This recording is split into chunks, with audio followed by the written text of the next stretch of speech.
तो दोस्तों इस कहानी की शुरुआत होते हमें एक फैमिली को दिखाया जाता है। यहाँ पर हमें मैगी को दिखाया जाता है जो निक की वाइफ होती है। हम जान पाते हैं कि मैगी अपनी सीरियस हार्ट कंडीशन से गुजर रही होती है। हम जान पाते हैं कि इसका ज्यादातर वक्त हॉस्पिटल में ही गुजर रहा होता है क्योंकि उसका नाम हार्ट ट्रांसप्लांट लिस्ट के प्रायोरिटी लिस्ट पर है। हम जान पाते हैं कि मैगी के हॉस्पिटलाइज रहने की वजह से निक को अपनी जॉब के साथ साथ अपने दो छोटे बच्चों का भी ध्यान रखना पड़ता है और ये उसके लिए काफी ज्यादा मुश्किल होता है। अब निक इन सबसे ज्यादा परेशान होने की वजह से वो एक एआई की डिमांड करता है और वो अपने घर पर एक लेडी एआई को हायर करता है ताकि वो उसके बच्चों का ख्याल रख सके।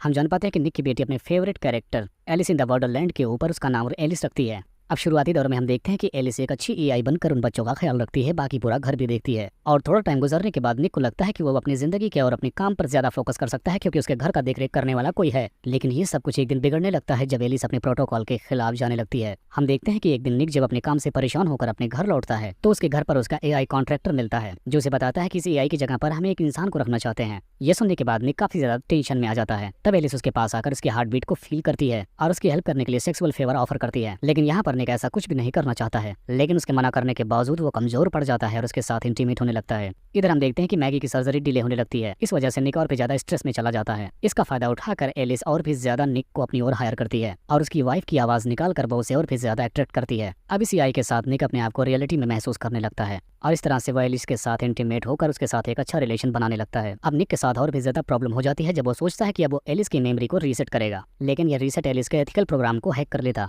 और एलिस का प्राइमरी मिशन खराब हो जाता। और इधर हम मैगी को देखते हैं जिसका हार्ट ट्रांसप्लांट सक्सेसफुल होता है और वो खुशी खुशी अपने घर आती है। लेकिन घर के अंदर आने के बाद जब उसे पता चलता है कि घर के सारे काम तो एआई एलिस ने ले लिए हैं तो इस बात से उसे थोड़ा अजीब लगता है। अब एलिस घर में रहकर बस एक ही बात एहसास करते हैं कि उसके दो बच्चे हैं और उसका हस्बैंड है जिनका वो ख्याल खुद नहीं रख सकती, इसलिए वहाँ पर एक एआई काम कर रही है। और थोड़े टाइम बाद जब उसे ये भी पता चलता है कि निक ने एलिस के साथ फिजिकल रिलेशंस बनाए हैं तो उसे और भी बुरा लगता है और उसके दिल में बस एलिस के लिए नफरत भर जाती है। अब इसके बाद हमें एक निक के पुराने कलीग मोंटी को दिखाया जाता है जो हमेशा से अपने रोबोट्स को अब्यूज करता रहता है और एक रात वो निक के घर पर आता है। अब मोंटी को इस बात पर गुस्सा था कि उसकी जगह रोबोट ने ले लिए हैं। इसी वजह से वो निक को धमकी देता है जिसकी वजह से एलिस अपने आप मोंटी को मारने का डिसीजन ले लेती है, जिसके बाद यहाँ पर एलिस मोंटी को मार देती है। इधर हम मैगी और निक के बीच देखते हैं झगड़ा होता है और झगड़े की जड़ बस एलिस ही होती है। तो एलिस अपने नेचर की वजह से और भी ज्यादा वायलेंट हो जाती है और वो गुस्से में आकर निक के बेटे को बाथटब में डुबाकर वहीं पर बंद कर देती है। जिसके बाद अब निक और मैगी दोनों मिलकर अपने बच्चे को बचाने की कोशिश करते हैं, लेकिन एलिस अब अपना काम करने से रुकती नहीं क्योंकि उसका प्रोग्राम ही कुछ ऐसा हो चुका था। जिसके बाद निक उसके पावर सोर्स पर हमला करके उसे शट डाउन कर देता है। जिसके बाद मैगी अपने बच्चे को लेकर हॉस्पिटल चली जाती है, लेकिन जाने से पहले वो निक को एक बात याद दिलाती है कि उन्हें अपने बच्चों की जिंदा रहने के लिए उन्हें एक साथ रहना पड़ेगा। इतना सब कुछ खत्म होने के बाद हमें दिखाया जाता है कि एलिस वापस अपने लैब पहुंच गई है जहां पर उसे ठीक किया जा रहा है। अब यहाँ पर एलिस को रीसेट करने के लिए लाया गया था, लेकिन ये लोग देखते हैं कि एलिस खुद ब खुद अपने प्रोग्राम्स को रीराइट कर रही है। तब यहाँ पर हमें पता चलता है कि एलिस बस एक एआई मशीन नहीं है बल्कि उसके अंदर इमोशंस की भी जगह बन चुकी है। जिसके बाद एलिस लैब के पूरे कंट्रोल सिस्टम को हैक कर लेती है, जिसके बाद वो वहां से भागते वक्त वहां के सारे इंजीनियर्स को मार भी देती है